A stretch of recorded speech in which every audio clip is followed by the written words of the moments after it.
Décodeur passe l'été avec Marie-Claire Maison. Si vous avez des envies d'ailleurs, il suffit de plonger dans ces pages estivales qui font la part belle à la déco de vacances, celle qu'on attend patiemment. Pour ça, le magazine s'est enrichi d'un guide d'inspiration, solaire, fraîche, tendance et facile à s'approprier. La palette de bleu, le style gypsy, le retour aux essentiels, je ne vous en dis pas plus, mais le décryptage de ces jolies ambiances vous permettront de chiller avec style, faites-nous confiance. Bonne lecture! Bienvenue sur Décodeur, le podcast qui parle de celles et ceux qui font la déco aujourd'hui. Je m'appelle Hortense Leluc et à chaque nouvel épisode, j'invite à mon micro un architecte ou un designer, une marque reconnue ou émergente, un entrepreneur ou un influenceur, quelqu'un que vous allez connaître ou pas, mais qui dans tous les cas va nous parler déco. Son parcours, son métier, son quotidien, son univers, ses goûts, on saura tout. Enfin, j'espère.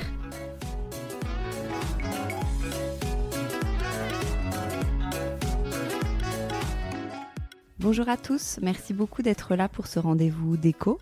Pour ceux qui écoutent pour la première fois, bienvenue. Surtout, n'oubliez pas de vous abonner à ce podcast pour ne pas rater les prochains épisodes. Aujourd'hui, je suis chez Zoé de Lascaz, non pas dans sa jolie maison de campagne qu'on a pu voir dans Sans décoder sur le compte de Décodeur, mais chez elle, à Paris. Son style unique et délicieusement rétro se prolonge ici en fil rouge. Beaucoup de blanc, des objets chinés, des touches de couleurs et plein d'idées déco pour optimiser ou égayer chaque recoin. Il faut dire que Zoé a du goût et elle en a fait son métier. Enfin, plusieurs métiers puisqu'elle touche un peu à tout. Graphiste, designer, illustratrice, décoratrice. On ne sait plus comment la présenter, mais c'est pas très grave puisque nous sommes justement là pour en discuter. Bonjour Zoé. Bonjour Hortense. Alors je sais pas comment te présenter, t'as tellement de casquettes. Comment tu te définirais toi? Quel métier? En fait, je vais pas t'aider parce que moi-même, je n'y arrive jamais. Donc, je pense que selon les circonstances, je change de métier. De temps en temps, je me dis qu'il suffit juste que je dise styliste ou designer et puis ça suffit. Mais en fait, c'est tellement vaste, tous ces métiers. Et les gens aiment bien la précision. Donc, je dis décoratrice de temps en temps, graphiste, voilà.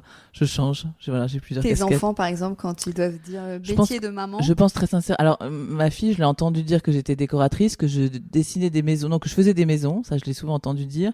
Et elle a aussi dit, maman, son métier, c'est de faire des dessins. Donc, c'est pas mal. Donc, je pense que c'est ça. Je pense que je suis décoratrice et je fais des dessins. Alors, on va dérouler justement chacune des activités que tu fais. Mais comment tu as commencé ton parcours au tout début, par exemple, à 20 ans? Quelles études tu as fait? Alors, moi, j'ai fait une prépa d'art à l'Académie Charpentier.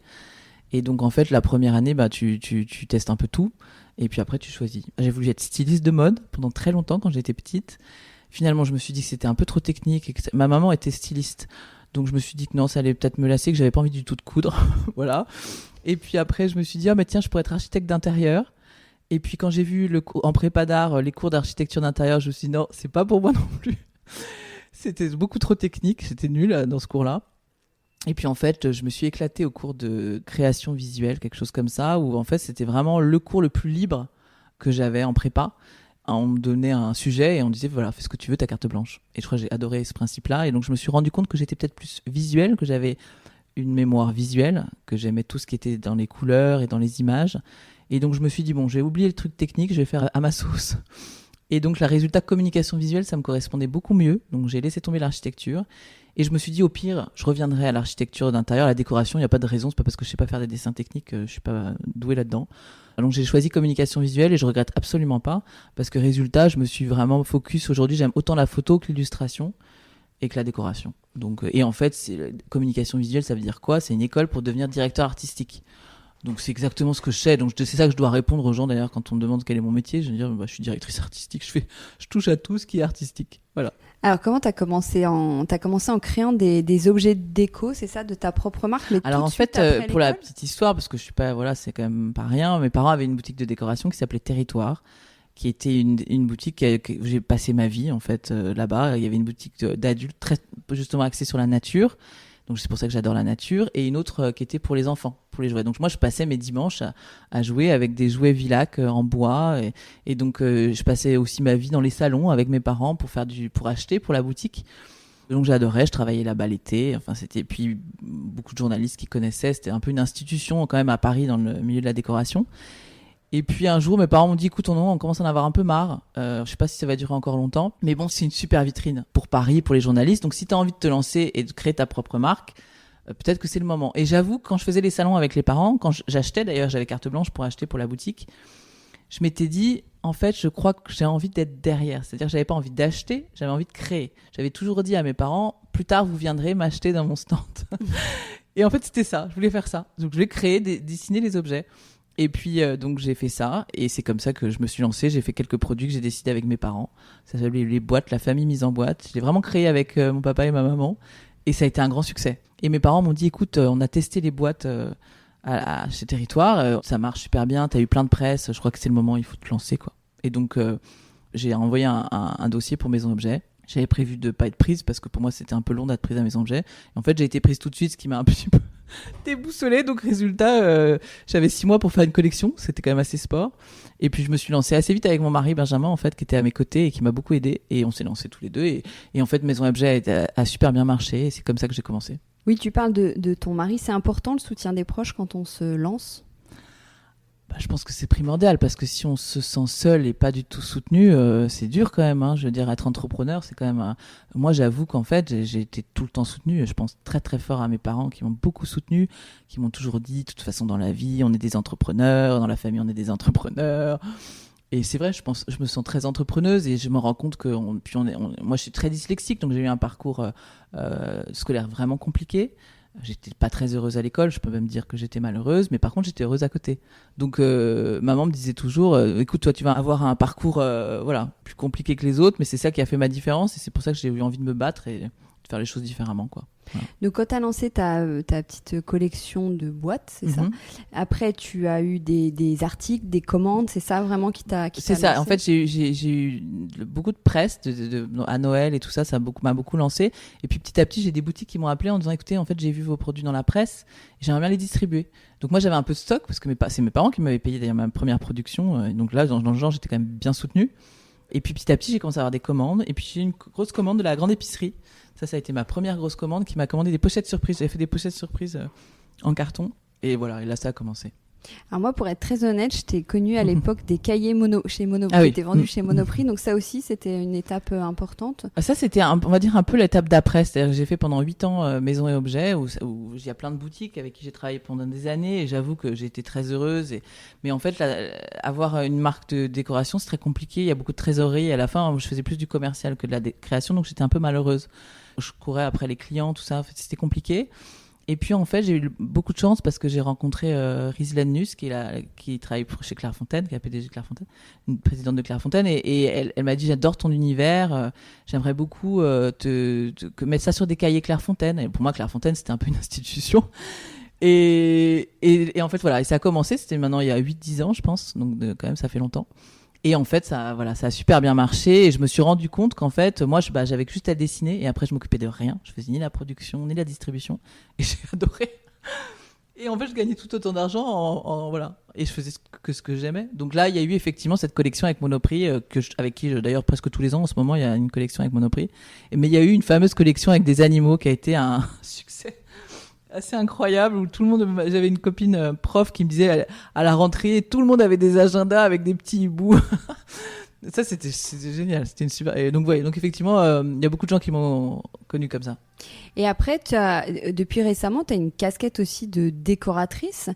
Toi, tu le faisais pour toi, on va largement en reparler après, mais maintenant, tu travailles pour des particuliers. Aujourd'hui, on peut faire appel à toi pour décorer un Tout à lieu. fait. Aujourd'hui, voilà, en ce moment, je dois avoir 5 chantiers et ça me demande pas mal de travail. Donc maintenant, on est un peu une petite équipe. Et j'avoue que j'aime bien faire un peu de tout. Je peux faire un chantier, mais à côté de ça, voilà, je viens de sortir 2 livres. J'ai un peu 15 projets en même temps. Ouais. C'est ça que j'aime d'ailleurs. Et chez tes clients, tu fais du Zoé de Lascaz, ils viennent te chercher pour ton univers ou tu te plies un peu Très honnêtement, j'ai le luxe de pouvoir dire non.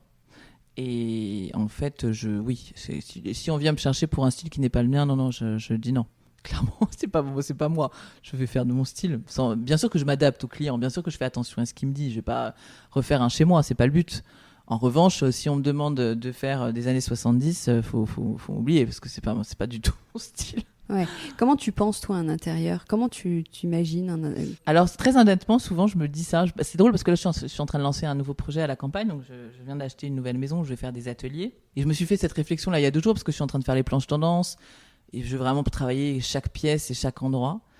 Et c'est drôle, et je me suis fait cette réflexion. Et je me suis dit, bon, comment j'avais fait pour Paris? Comment j'avais fait pour ma maison de campagne? C'était quoi? Pourquoi j'ai réussi des endroits? Parce qu'aujourd'hui, il y a plein d'endroits où je suis contente. Je me dis, tiens, c'est bien, j'avais bien bossé. Et en fait, je crois, très honnêtement, qu'en fait, je me dis, il faut que ça me fasse rêver. Si un endroit me fait rêver et je pars en truc, c'est que c'est bon, en fait.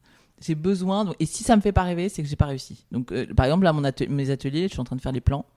Voilà. Et là, je suis pas encore dans la phase où ça me fait rêver. J'ai des endroits qui me font rêver, mais d'autres pas. Donc, ça veut dire que j'ai pas encore assez creusé. Et le moment où je trouve l'idée et où je dis c'est ça, et ça va être génial et ça va me vendre du rêve, c'est que c'est bon, j'ai réussi.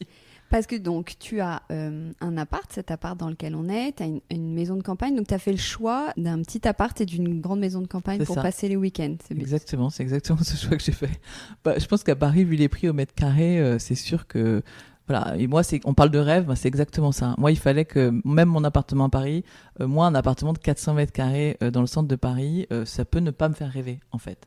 En revanche, une maison de 400 mètres carrés au bord d'un ruisseau, je dis n'importe quoi, dans un cadre idyllique, oui, ça me fait rêver. Donc à partir du moment où j'avais fait ce constat-là, qu'en fait, un appartement à Paris, c'est bien, je vais pas dire le contraire, hein, mais c'est pas le rêve que j'avais.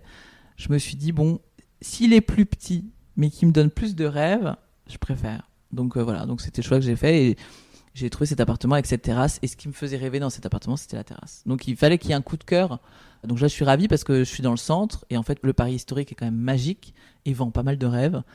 Mais je dis ça, j'ai été dans plein d'autres quartiers, donc je connais Paris très bien et je peux aller n'importe où dans le 20e, ça me dérange pas. Mais là, j'avoue que c'est un peu carte postale, donc voilà. C'est carrément carte postale. Comment tu définirais ton style, justement, avec tes mots à toi? Qu'est-ce que t'aimes? Je pense que mon style, il est très nature et qu'en fait, j'ai un style qui mélange la nature, la brocante avec le moderne, le contemporain. Voilà, je dirais que c'est ça.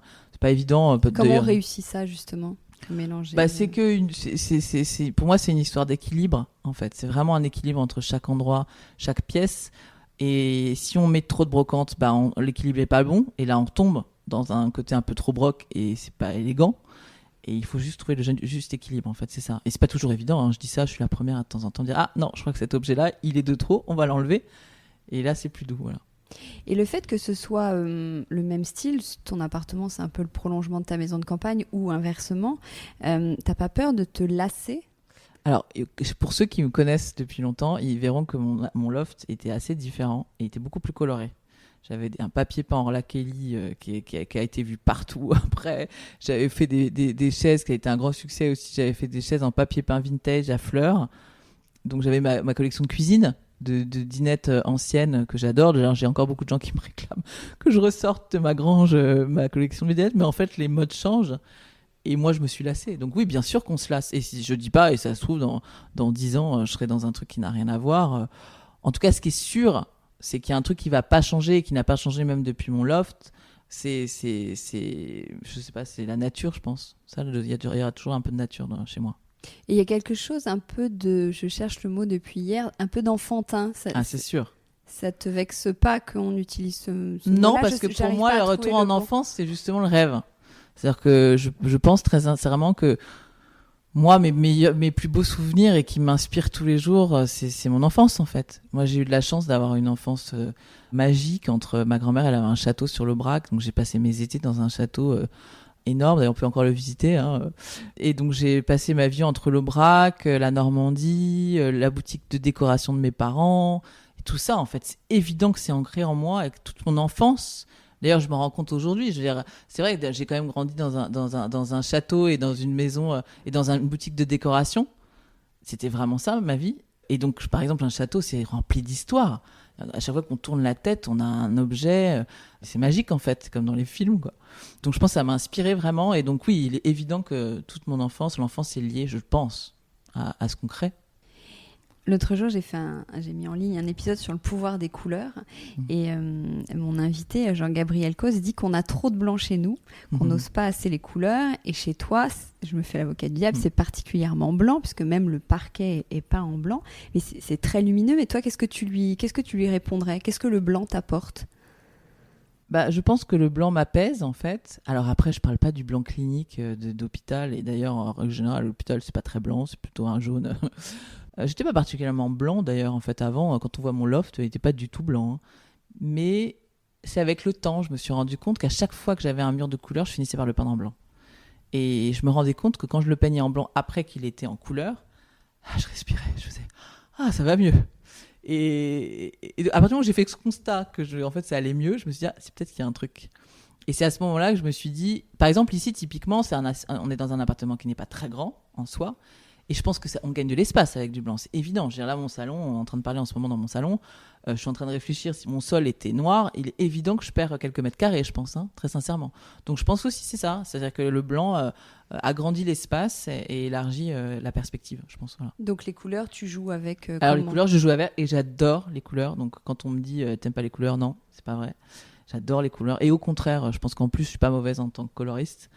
Mais par contre, je fais des touches. Je fais des touches et je fais attention. Mais c'est juste une question de... C'est-à-dire la couleur dans son intérieur, ça n'a rien à voir avec la... Et ça veut pas dire que je n'aime pas la couleur dans l'intérieur. Il est évident qu'une cuisine avec une jolie couleur... par exemple, ma porte rose que j'ai fait à la campagne, je l'adore.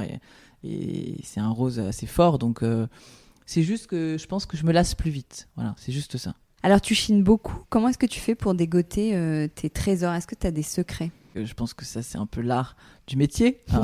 En même temps, sinon, je changerais de métier. Si les gens pouvaient acheter comme moi, là, c'est fini, j'arrête mon métier. Mais donc, évidemment, je pense que je vois des trucs que les gens ne voient pas forcément. Donc ça, c'est l'art de la sélection. Je veux dire, mes parents me disaient toujours, on a une boutique de décoration, mais il est évident que ce qui était la beauté de la boutique de mes parents, c'était la sélection. C'est qu'ils avaient l'art, mais même moi je me souviens très bien, j'adorais regarder pourquoi mon papa avait choisi tel article ou ma maman tel article. Ils se disputaient d'ailleurs souvent parce qu'ils n'étaient pas d'accord sur une certaine sélection. Même moi, quand j'arrivais, je venais mon grain de sel, moi aussi, je mettais des sélections qui n'étaient pas les leurs. Donc c'est évident que le travail, c'est la sélection. C'est ce qui se passe dans nos têtes en fait. Par exemple, quand je fais des vides-greniers avec mes copains, ils me disent moi j'aurais pas vu ce que t'as acheté. Puis moi en plus comme j'adore ça, je passe ma vie à le faire et je pense que ça affine un peu le regard et donc je peux trouver en fait n'importe où. N'importe où, parce que ta maison de campagne est dans une région... avec plein de brocantes. Voilà, où il y a beaucoup de brocantes. Il y a quand même des régions qui sont mieux servies que d'autres. En fait, non. Je crois que toutes les régions de France, très honnêtement, quand on suffit de regarder, sur Bric-à-Broc ou je sais pas quoi, on peut se rendre compte qu'il y a un vide-grenier près de chez soi, absolument partout. Moi, dès que je me déplace, je sais qu'il y a un vide-grenier le dimanche et j'y suis. Donc non, partout. N'importe où en France. Ils disent que c'est une des activités des Français favorites. Donc non, il y a des vides-greniers absolument partout et moi j'adore ça. Donc là, j'espère que ça va revenir vite parce que... Est-ce que tu as des brocantes préférées ou tes adresses, elles sont secrètes? Alors très honnêtement, c'est vrai, j'ai pas d'adresse fétiche. J'adore les brocantes en général. Donc en Normandie, je fais plein de brocantes. À Paris, j'adore aller aux puces. Je trouve ça magique. Il y a les puces de Vanves. Non, j'ai pas d'adresse plus que quelqu'un d'autre, je pense. En revanche, non, je suis une fanatique des vides-greniers, ça c'est officiel. Mais parce que justement, en fait, les vides-greniers, c'est un peu c'est des petits trésors qu'on trouve. Mais les vides-greniers, justement, j'ai l'impression qu'on trouve plus ces fameux petits trésors, une petite carafe, des petits vases. Ouais. Mais où trouver une belle table de ferme, des chaises un peu... Ça, il faut vraiment... Alors, ça se trouve. En général, il faut aller chez un brocanteur qui a une jolie sélection de chaises. Moi, je fais beaucoup eBay aussi. Hein. Je suis beaucoup sur le Bon Coin. Donc chez des pros, en fait. Le Bon Coin et eBay, c'est pas forcément des pros, hein. Mais moi je passe ma vie, par exemple ici j'ai beaucoup trouvé d'objets sur le Bon Coin. Je me souviens d'un monsieur où j'étais allé dans sa maison et je lui ai acheté je crois une table et il s'avérait qu'en fait sa grange était remplie de trésors. Il m'a dit mais si vous voulez je vous montre quelques trucs. J'ai dit oui je veux bien et en fait je suis partie avec la voiture entière et j'étais trop contente. Il avait une sélection super et il m'a expliqué que c'était son passe-temps, qu'en fait il travaillait mais qu'il aimait bien chiner et trouver des trucs. Et donc, il avait son petit passe-temps du week-end, qui était de poster ses trucs sur le Bon Coin. Et ça, il y en a beaucoup, en fait. Hein. Qu'est-ce que t'aimes, toi, dans ces vieux objets ? Je trouve que le bois, en fait, quand il est bien traité, qu'il a une jolie patine, il amène beaucoup de chaleur à l'intérieur, surtout quand il est blanc. Tout le travail, c'est plutôt la patine du bois. Et là, on voit là, sur ma table, par exemple, ma table qui est pleine de cabossés avec plein de taches de peinture. Je pense que c'était un établi de peintre ou de plombier, je sais pas. Et moi, j'aime la patine. En fait, je pense que le meuble raconte déjà une histoire. Donc là, par exemple, la table sur laquelle on est, elle raconte clairement une histoire. Il s'est passé des trucs, je pense, sur cette table. Et ça, j'aime bien. Alors, tu chines beaucoup, mais quand ton appartement sera vraiment bien meublé, ta maison Bon, aussi. il l'est déjà, en fait. Ben voilà, donc qu'est-ce que tu fais? Ma maison, j'en ai racheté une autre, donc c'est bon. Ah oui, c'est vrai, tu fais ton atelier. Même ma maison à la campagne, en fait, j'ai encore un étage. Donc non, je suis pas prête de m'arrêter. Donc, et d'ailleurs, si je m'arrête, c'est qu'il y a un souci. Et mon appartement à Paris, je suis déjà en train d'inventer d'autres trucs, donc ça va. T'as un imaginaire qui est assez fort, t'es quand même très créative. D'où ça te vient? Est-ce que tu crois que tu es né comme ça, on est créatif, ou est-ce que ça se travaille, on peut apprendre?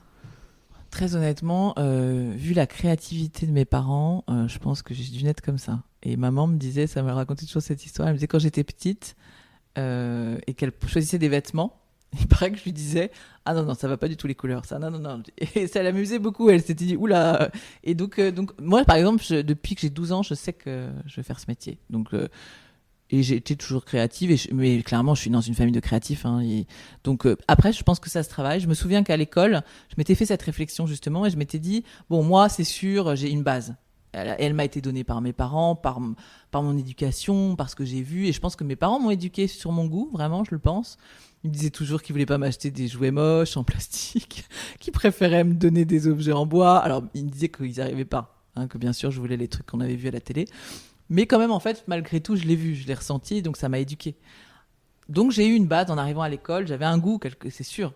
Mais quand je voyais mes élèves à côté, et je voyais bien que eux, ils étaient par exemple, je sais pas, d'une famille de médecins qui n'étaient pas du tout créatifs, et tout d'un coup, eux avaient décidé de faire de la création.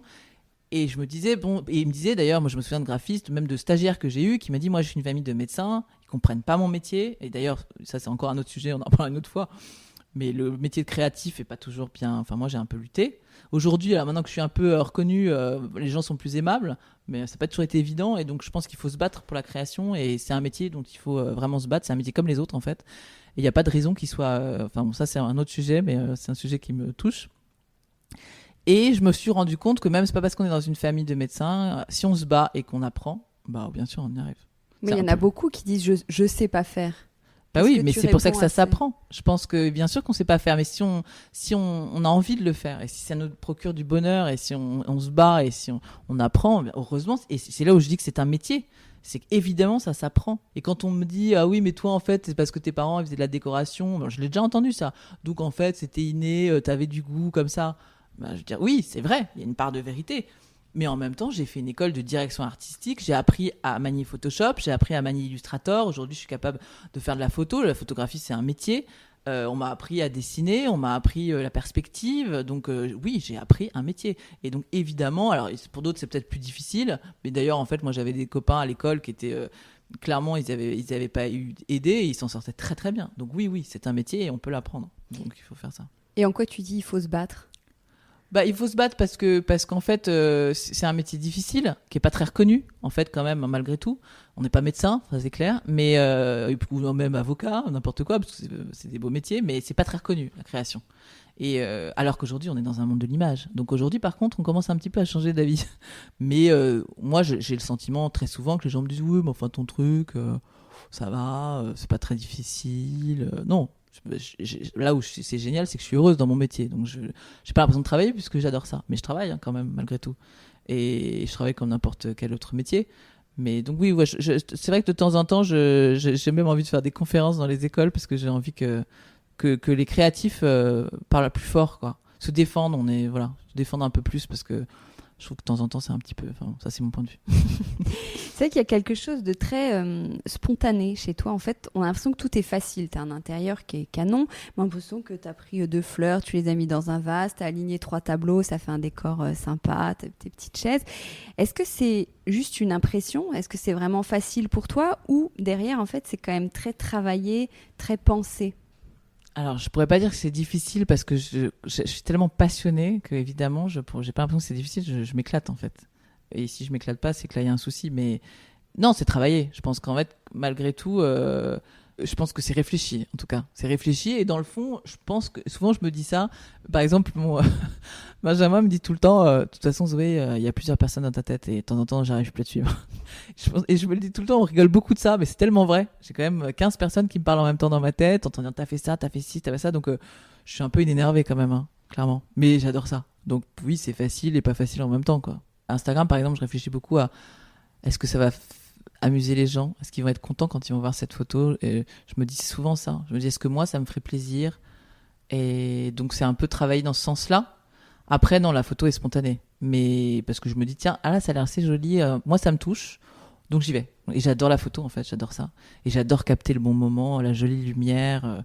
C'est un peu comme un tableau, en fait. C'est un peu comme du dessin. À partir du moment où je me dis, si j'ai envie de dessiner la photo que j'ai faite, c'est que c'est bon, réussi. Et on se dit aussi que toi, c'est ton métier, c'est plus facile. Tu penses à tout. À quoi ceux qui nous écoutent devraient penser quand on crée sa déco? Alors, je pense que d'abord, ils devraient réfléchir. Ils ne devraient pas faire penser à leur déco tout de suite. Ils doivent s'asseoir sur un fauteuil dans leur maison vide, et ils doivent un peu méditer.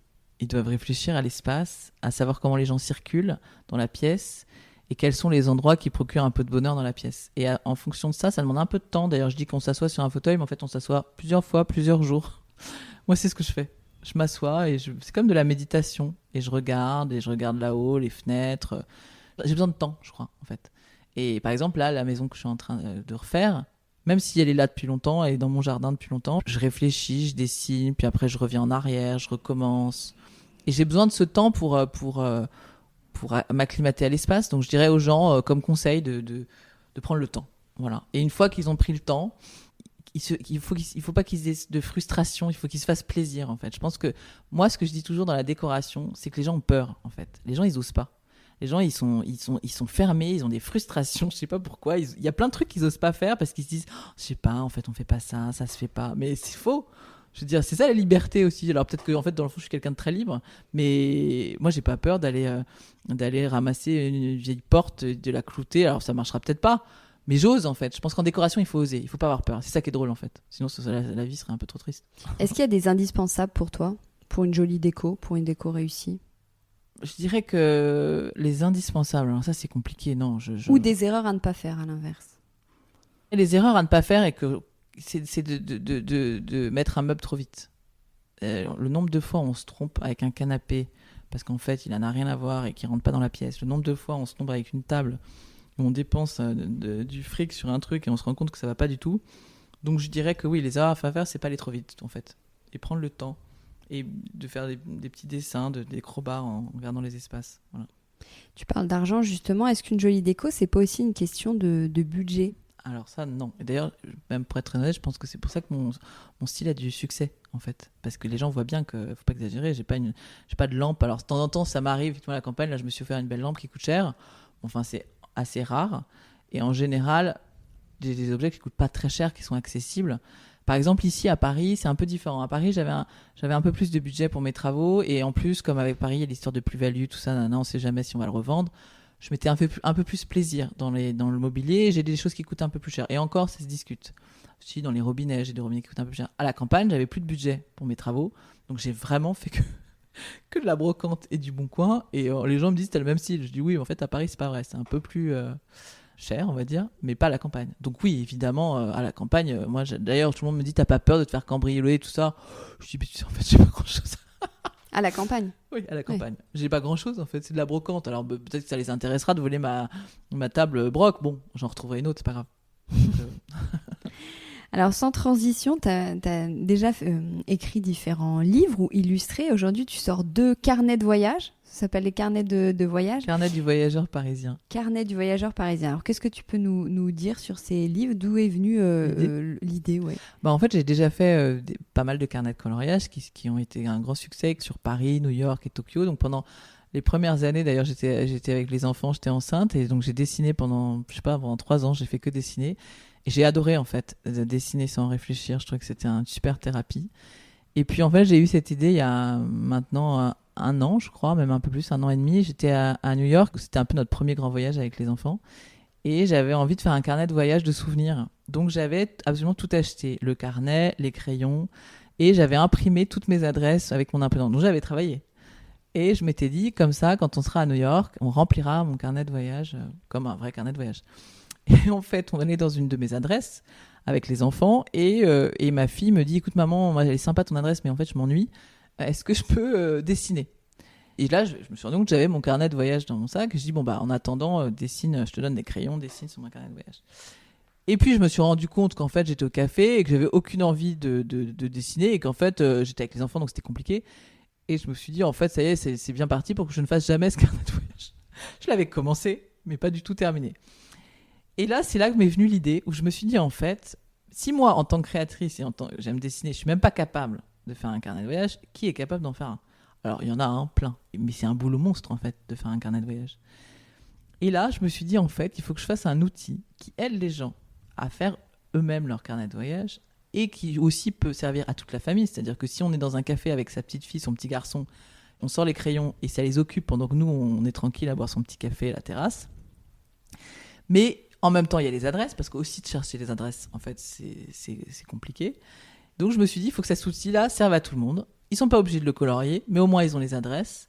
Et si on est avec ses enfants, on les fait colorier. Et si nous-mêmes, on adore colorier, on a l'impression qu'on fait quand même un carnet de voyage. Donc, en fait, voilà, c'est ça, c'est venu de là.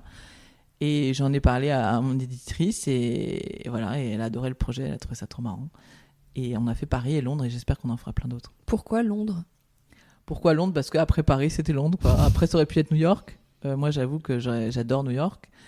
Et puis Londres, je l'ai fait avec ma cousine qui est londonienne et qui m'a beaucoup aidée sur les adresses. Donc, c'était plus facile en plus.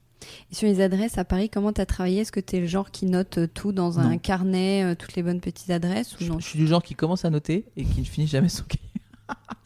Donc, j'avais commencé à noter. Et puis très vite, voilà. Et donc, les adresses, ça a été... j'ai essayé de faire vraiment toutes les adresses de cœur. En fait, il y en a plein, j'en ai oublié. À chaque fois que j'envoie une nouvelle, je me dis, mais elle était top. Donc, c'est compliqué, les adresses. Donc, j'ai essayé de rassembler un peu par des promenades. Donc, j'ai fait par promenade et par quartier de Paris. En me disant, voilà, si on est dans ce quartier, moi, là, j'irai là, là, là. Si on est dans un autre quartier, j'irai là, là, là. Et c'est vraiment un carnet que j'ai fait même pour une Parisienne, hein.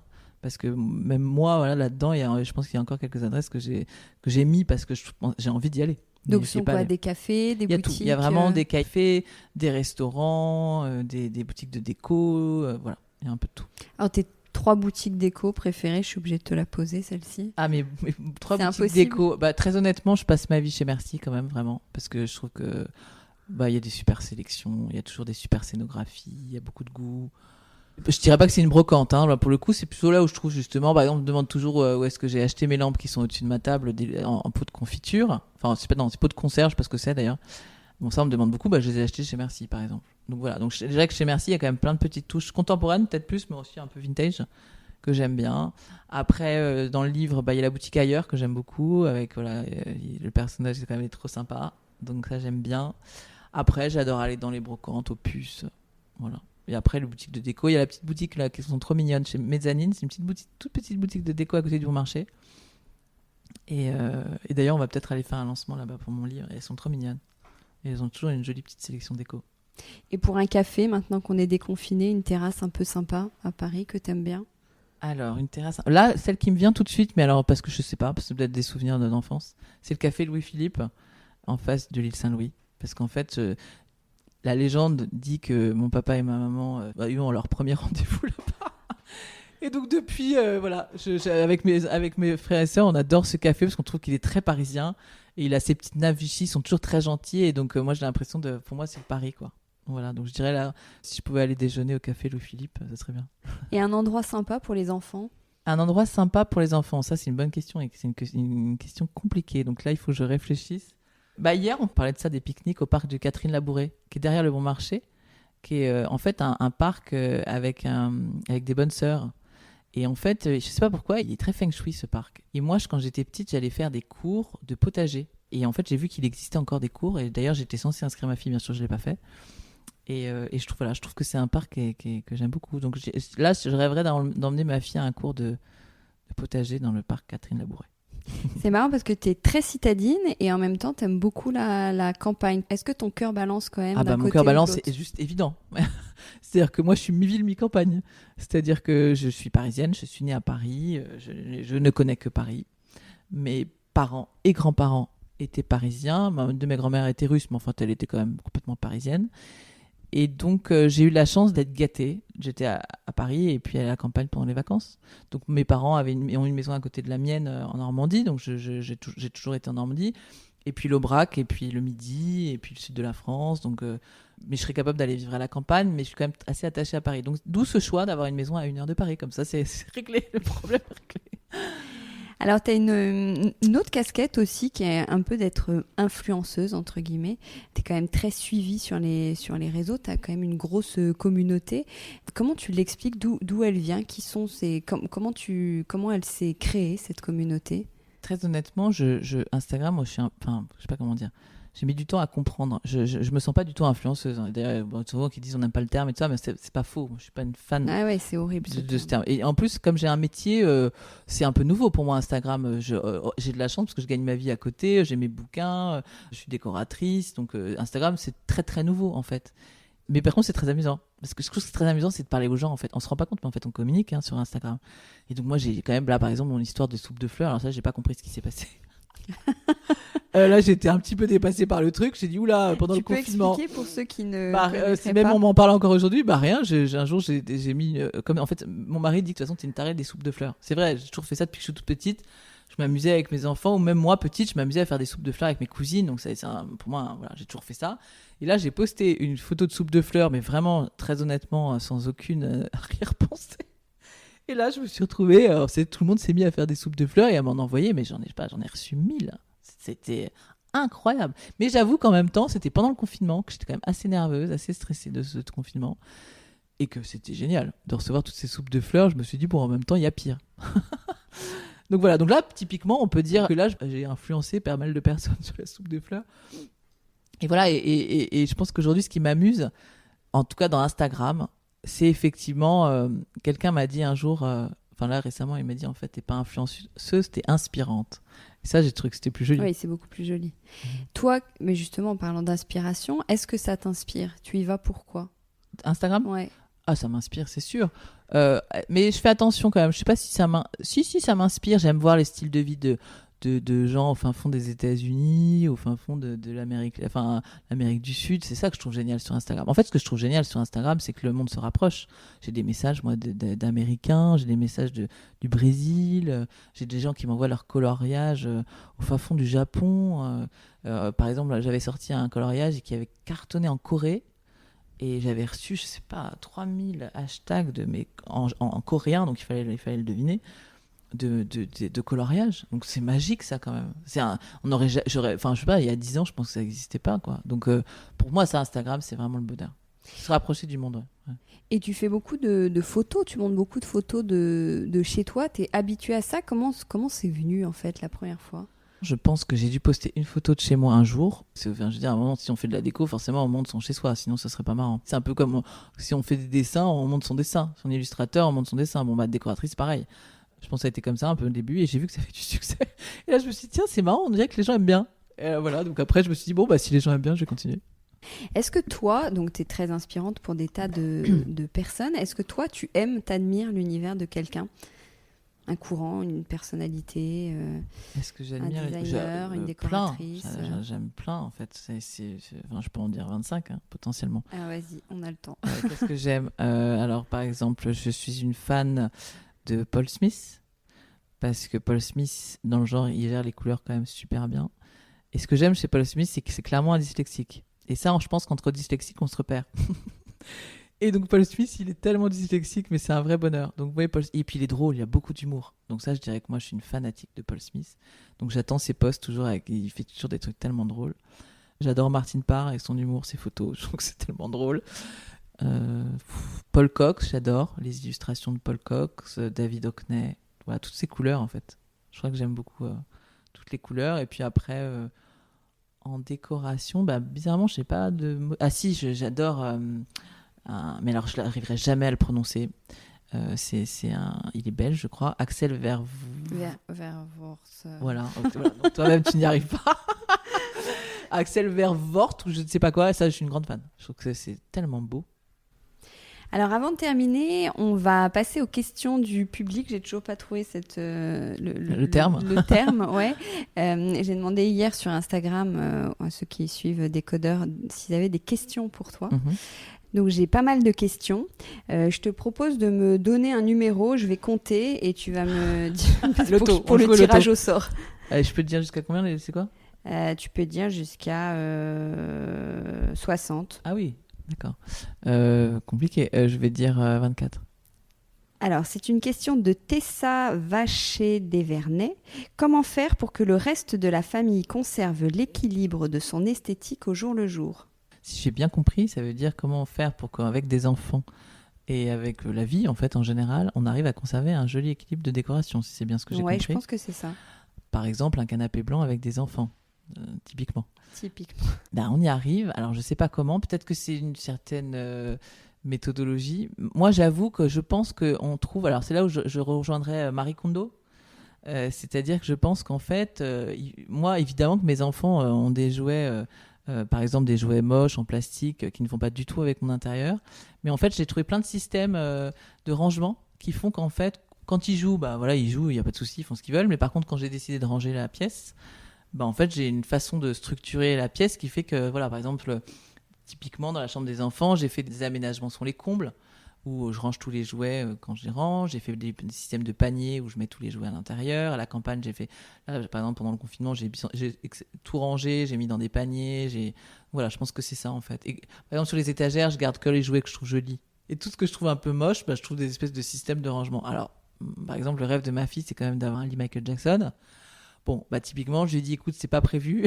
C'est quoi un lit Michael Jackson? Je sais pas, elle avait dû voir ça quelque part et mon fils a dit que lui aussi c'était son rêve. Et là, je lui ai dit qu'elle pouvait oublier. Que de toute façon, même si on allait bouger, elle n'aurait jamais son lit Michael Jackson. Et là, elle a rigolé, elle a dit vraiment, bon, ça va, elle a pris ça avec humour. Et je lui ai dit, ça, tu peux oublier, même à 14 ans, tu n'auras jamais ton lit Michael Jackson. Tu l'auras quand tu déménageras. Et je lui ai dit, quand tu déménageras, tu auras ton lit Michael Jackson, mais à mon avis, tu auras changé d'avis. Et là, elle me dit, tu crois? Je lui ai dit oui. Mais peut-être pas. Peut-être. Et là, elle me dit, en tout cas, si j'ai une fille, eh ben, elle aura un lit Michael Jackson. Et là, mon mari a répondu, je prends note. Et quand tu auras une fille, tu nous diras. Elle a rigolé, on a dit, tu nous diras si tu as accepté le lit Michael Jackson. Mais on s'en souviendra. Voilà. Mais après, en règle générale, voilà, ça se passe plutôt bien. De toute façon, ils ont compris qu'en plus, c'était notre métier et que voilà, puis... Ils ont quand même leurs jouets, hein, je veux dire, ils ont leur Lego Star Wars, je leur empêche absolument pas, et au contraire, ils ont une imagination débordante, et je monte pas ça sur Instagram, mais je pourrais, parce qu'en fait ça me dérange pas du tout, mais évidemment que ça peut devenir un chaos, c'est juste qu'il y a des moments où je range et des moments où je les laisse, c'est tout. Tu me donnes un autre numéro? Bah, je vais dire 12. Une question de Lee Didi. Coucou, chez qui Zoé fait-elle faire ses verrières? En fait, il faut aller chez un métallier. N'importe où. Hein. Tu les achètes pas chez... Non, je les fais sur mesure, je les dessine. Donc il faut aller chez un métallier, dessiner sa verrière et demander un devis.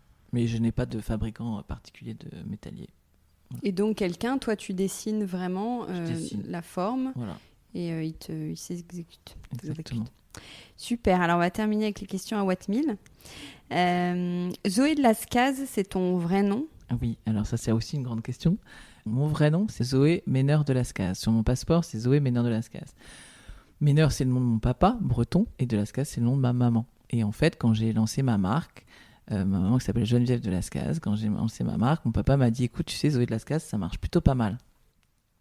Et il m'a dit, en plus, je sais pas pourquoi, cette loi qui dit que ça doit être le papa qui donne le prénom, je trouve ça un peu idiot. Mon père était pas du tout macho. Et donc, il m'a dit, moi, je trouve que Zoé de Lascaz, c'est joli, à ta place, je m'appellerais comme ça.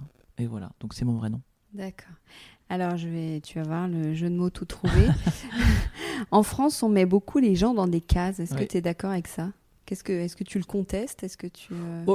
Je sais pas si en France particulièrement on met les gens dans des cases. Peut-être, mais bon, je sais pas. Non, là c'est une question. De temps en temps, oui, il y a des gens qui mettent dans des cases clairement et d'autres pas. Mais moi, je mets pas trop dans les cases en tout cas. En fait, moi, voilà. Et là, je continue dans mon truc de dyslexique. Moi, étant dyslexique, je rentrais pas dans les cases déjà. Donc, et ça, j'en ai souffert. Donc, résultat, oui, peut-être en fait qu'on les met dans les cases et il faut se battre contre. Est-ce que tu essaies de cocher toutes les cases dans la vie? Non, je crois pas. Enfin, comme ça, là, non. Je suis plutôt une instinctive, moi. Donc, comme on me dit, je suis bélier. Donc, moi, je fonce sans réfléchir. Et je suis vraiment comme ça. Donc, maman, Benjamin, tout le monde se fiche de moi en disant de toute façon, Zoé, elle fonce et elle réfléchit après. Donc, voilà, je dirais que, ouais, non. Je rentre pas dans les cases. Tu rentres pas dans les cases. Tu es casé depuis combien de temps, justement? Je suis casé depuis super longtemps. En fait, on s'est rencontrés, j'avais 19 ans. Lui, on avait 20, enfin 19, donc ça fait 20 ans, 21.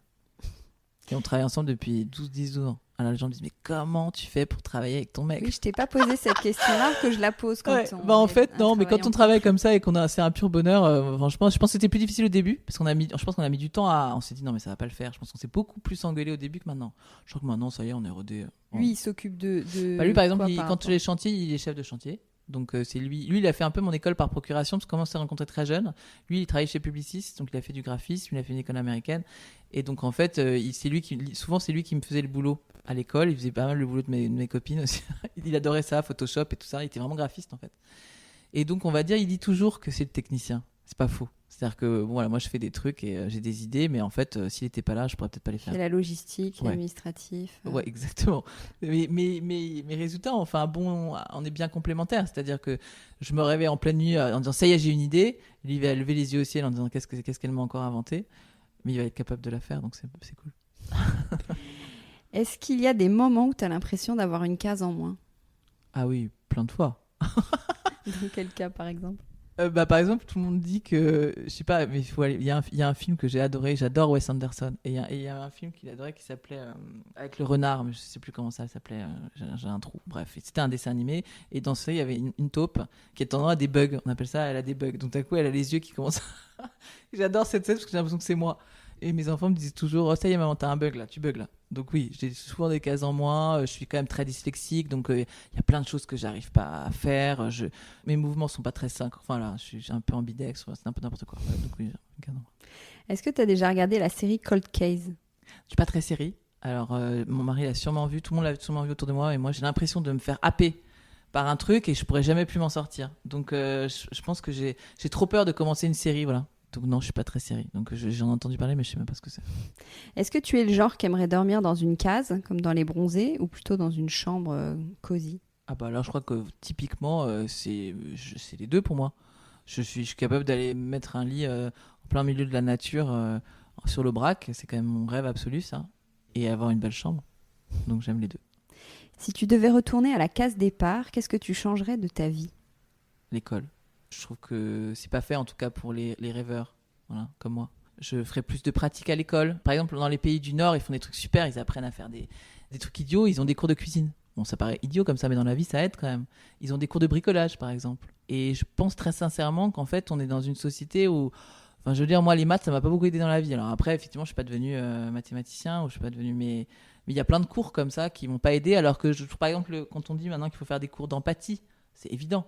Des cours, tout ce qui est Montessori et tout ça, c'est plus adapté, je trouve, à des gens comme moi, par exemple. Aujourd'hui, c'est très dur pour moi parce que j'ai tellement pas aimé l'école que de voir mes enfants à l'école, j'avoue que c'est un peu dur, donc j'en vois beaucoup mon mari. Parce que moi, je supporte pas, en fait. J'essaye de pas le montrer à mes enfants pour qu'ils aient une scolarité qui se passe bien, mieux que la mienne. Mais j'avoue que j'enrage à l'intérieur. Ouais. Je dirais que quand on est dyslexique, rêveur et qu'on est créatif, l'école, c'est pas super adapté. Voilà. Ça manque de créativité, je trouve. C'est un peu trop scolaire. Bah merci beaucoup Zoé pour cette conversation. De rien, c'est un plaisir. Bientôt. À bientôt. Salut. Décodeur, c'est terminé pour aujourd'hui. Merci beaucoup d'avoir écouté en entier. Si vous avez aimé, n'oubliez surtout pas de vous abonner à cette émission pour ne pas rater les prochains épisodes. Bien sûr, vous pouvez aussi le partager sur Facebook, Twitter, LinkedIn ou en story Instagram par exemple. Ça permet de le faire connaître à vos proches. Je suis Hortense Leluc et vous pouvez me retrouver sous le pseudo Hortense Déco ou via le compte Décodeur Podcast sur Instagram. Et si jamais vous écoutez sur iPhone via l'application Apple Podcast, vous pouvez aussi me laisser un commentaire, rubrique classement et avis, parce que plus j'ai de commentaires, plus Décodeur se démarque dans la jungle des podcasts, ce qui est très important pour moi, pour me faire connaître encore plus largement et faire découvrir le monde de la déco au plus grand nombre. Voilà, merci et à très bientôt alors, ici ou ailleurs.